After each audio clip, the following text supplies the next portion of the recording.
The Amoco Cadiz tanker situation is insane. If you don't know what I'm talking about, on the 16th of March 1978, there was a tanker spill off the coast of Brittany, France. Cadiz was the name of the ship, owned by Amoco, was taking 223,000 tons of crude oil from the Middle East to the Netherlands. What had happened was a storm the previous day had caused damage to the rudders of the ship, and it couldn't turn properly, and it started drifting towards the shore. In order to avoid an accident, they sent tugboats to go rescue the ship and pull it safely to shore.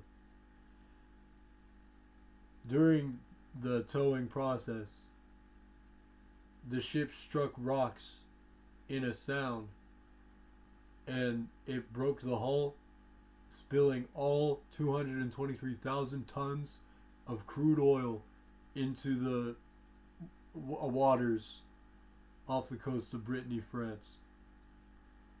This resulted in the single largest loss of marine life at the time. This was detrimental to not only France, but our understanding of how regulations are for these big tankers and these big oil companies. Now, what did this affect? Let's start off by saying luckily nobody was injured, nobody was harmed, nobody died. That's great. Except for the fact that it resulted in the single largest loss of marine life. Yeah. Nearly 20,000 diving birds were estimated to have died. 9,000 metric tons of oysters were damaged, and oyster cultivating was a big part of France's economy at the time. 320 kilometers, or nearly 200 miles, of the coast was covered with this oil and water emulsion, which, if you don't know what emulsion is, it's a mixture of the oil and water, but it doesn't fully mix. It's also a pain to try and separate. Millions of dead mollusks and sea urchins were found washed up on the shores of Brittany. Now, I wasn't in France at the time, but I have to assume if you went out to the beach, this is probably what it was like. A great day in Brittany, France, on the shore. What the fuck? Luckily, these were only short-term effects. Everything recovered within a few years. The mollusks got back up to a good population. Same with the sea urchins. Same with the oysters and the birds. One of the biggest long-term effects of this oil spill was that it didn't just affect the sandy or rocky beaches of France. It also snuck its way into the marshes, and those took decades to clear. And some of those effects are even still felt today. Now, this was a really big deal. A lot of marine life was lost. A lot of regulations for these oil companies and these ships were brought into question. As you could probably imagine, France was not very happy with having 223,000 tons of crude oil leaked into their waters. So they tried and sued Amoco for 1.9 billion with a B francs, which would have equated to about 304 million US dollars at the time.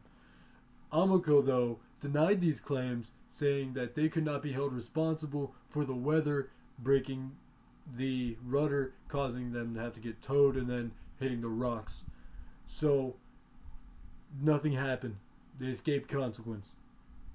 Except in 1984, when they were tried again in an American court, they were found liable for not keeping up regular maintenance and regular repairs. They had to pay $200 million, which at the time only equated to about little less than half of the original 304 that France was trying to get. So even then, they still got off on a pretty good deal. Well, France didn't get the money they were hoping for. They did get the Palmer Plan, which is a plan joint by the French government and the private oil companies, that if a spill should ever happen in their waters again, they can both respond to it in a timely manner, in an efficient manner, and they can limit the damage so we never have to see this largest loss of marine life again. Now, the other thing that this brings up is the problem with flags of convenience. The Amoco Cadiz ship was operating under the Liberian flag. Amoco was a company that was based in Chicago. Now, if you don't know what I'm saying, flag of convenience means that these ships are not going to be flagged or registered in the same country as the company that owns them. This is very common in cruise ships. You see it all the time. Most ships you'll see will probably be registered in the Bahamas.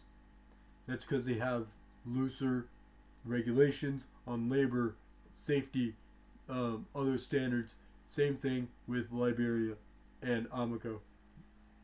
Flagged in Liberia, they probably have looser safety regulations, looser labor laws, so it makes it easier for Amoco to cut costs and maximize profits.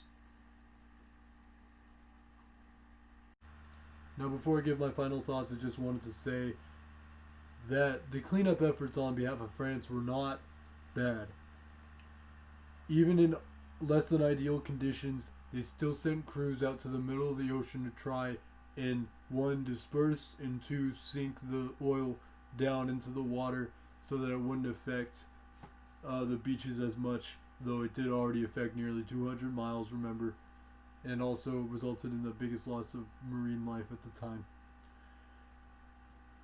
Their response was quick, though, and pressure washing on the rocky beaches and cleanup efforts on the other beaches were swift as well on France's part.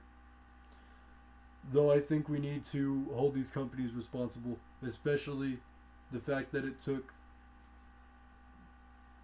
almost 6 years in between the time that the spill happened and for Amoco to actually be held responsible for anything. Remember, it happened in 1978.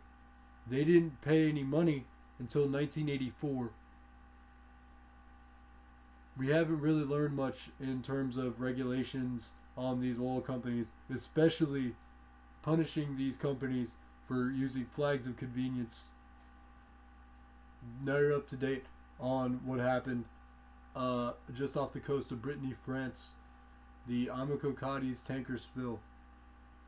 Single largest loss of marine life, and set the precedent for how quickly we respond to oil spills now. Anyway, that's about it. See ya.